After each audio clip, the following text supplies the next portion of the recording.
जो भी आपराधिक तत्व उनके खिलाफ कार्रवाई होनी चाहिए, इसमें तो कोई दो राय नहीं। लेकिन आम जनता को, आम नमाजियों को या आम धार्मिक लोगों को, चाहे वो किसी धर्म के हो, उनको अपराधी बना करके उन पर पुलिस लाठीचार्ज करना, ये कहाँ का न्याय है? सरकार तो सबकी होती है, सरकार किसी एक धर्म विशेष की नहीं है, ना एक धर्म विशेष के विरोध में है। सरकार को चाहिए कठोर न्यायिक कार्रवाई करे, और ऐसी न्यायिक कार्रवाई करे जिसमें भेदभाव न दिखाई दे। सर, निशिकांत दुबे ने कहा कि ईरान संकट के बीच हमारे झारखंड में 100 रुपए की बोतल 200 रुपए की हो गई है, कोई आंदोलन नहीं हो रहा है, और 2-3 रुपए पेट्रोल बढ़ जाने से इतना हंगामा क्यों? तो निशिकांत दुबे, तुम आंदोलन करो ना, मानसिक रूप से असंतुलित आदमी हो, मूल रूप से एक विक्षिप्त इंसान हो। तुम्हारे पास कोई काम नहीं है सिवाय लोगों का नुकसान करने का, सिवाय ऑल फॉल बकने का। अगर वहां 100 रुपए की बोतल 200 रुपए की होगी तो उसका आंदोलन कौन करेगा? आप नेता प्रतिपक्ष हो, प्रतिपक्ष वहां भाजपा है, तो भाजपा ही तो आंदोलन करेगी, हम तो आंदोलन का स्वागत करेंगे।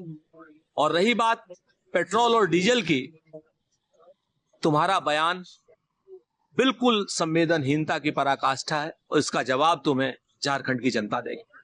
गृह मंत्री अमित शाह ने दावा किया है कि भारत अब नक्सलवाद से मुक्त हो गया है।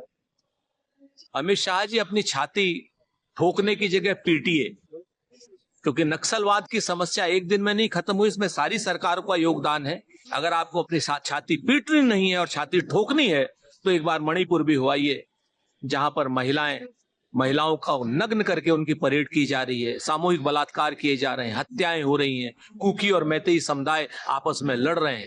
अगर आप नक्सलवाद का श्रेय लेना चाहते हैं तो मणिपुर की अशांति का, मणिपुर के आतंक का भी श्रेय लीजिए।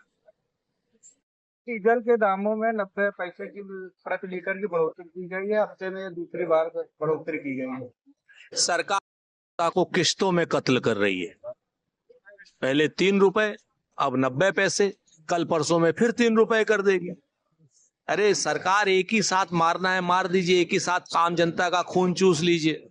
ये वृद्धि जन विरोधी है, ये वृद्धि महिला विरोधी है, ये वृद्धि महंगाई बढ़ाएगी, और लगातार सरकार जो है अपनी अर्थव्यवस्था की नाकामी आम जनता के ऊपर डाल रही है।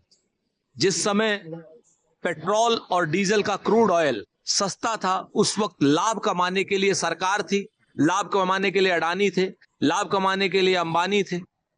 और आज जब हानि हो रही है तो सरकार आम जनता से उसका खामियाजा भरपाई करा रही है, उसका खामियाजा आम जनता भुगत रही है।